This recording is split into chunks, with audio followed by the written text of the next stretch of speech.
अस्सलाम वालेकुम, मैं हूं एस्ट्रोलॉजर बिलाल शफी। आज मैं बताऊंगा 2022 मार्च का मंथ लियो वालों के लिए कैसा रहेगा। सबसे पहले मैं आपको बताता चलूं, पिछले कुछ दिनों से मतलब फेब के एंड डेट्स में आप लोग बहुत ज़्यादा अपसेट रहे होंगे, खासतौर पे माली हालात को लेके, घरेलू मामलात को लेके, पैसों की लेन देन को लेके, कुछ खरीदो फरोख्त को लेके, बिजनेस या जॉब को लेकर एक रेस्टलेस सी पोजीशन होगी आप लोगों की ये पिछले फेब के एंड डेट से। मगर खैर गुड न्यूज़ ये है, मार्च की 7 तारीख के बाद से मतलब 7 मार्च के बाद से आप लोगों के लिए बहुत ज़बरदस्त फेस ऑन हो रहा है।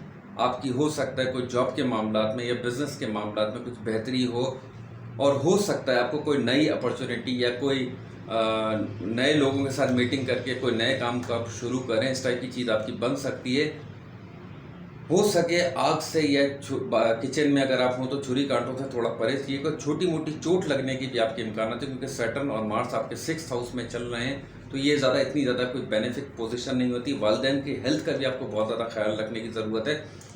मगर मैं इन सारी बातों के आगे फिर ये कहूँगा कि 7 मार्च के बाद से इंशाअल्लाह ताला आप अपने आप को बहुत ज़्यादा एनर्जेटिक पाएंगे, और हो सकता है आपके सारे बहुत बड़े जो काम है आपके, जो मतलब जिनको लेके आप बहुत अरसे से सोचों में चल रहे हैं या परेशानी में आप हैं, उन सब चीज़ों का बहुत बेहतर पाएंगे। अपना ख्याल रखिएगा। नेक्स्ट वीडियो में आपके साथ मैं फिर ज्वाइन होगा। अल्लाह हाफ़िज़।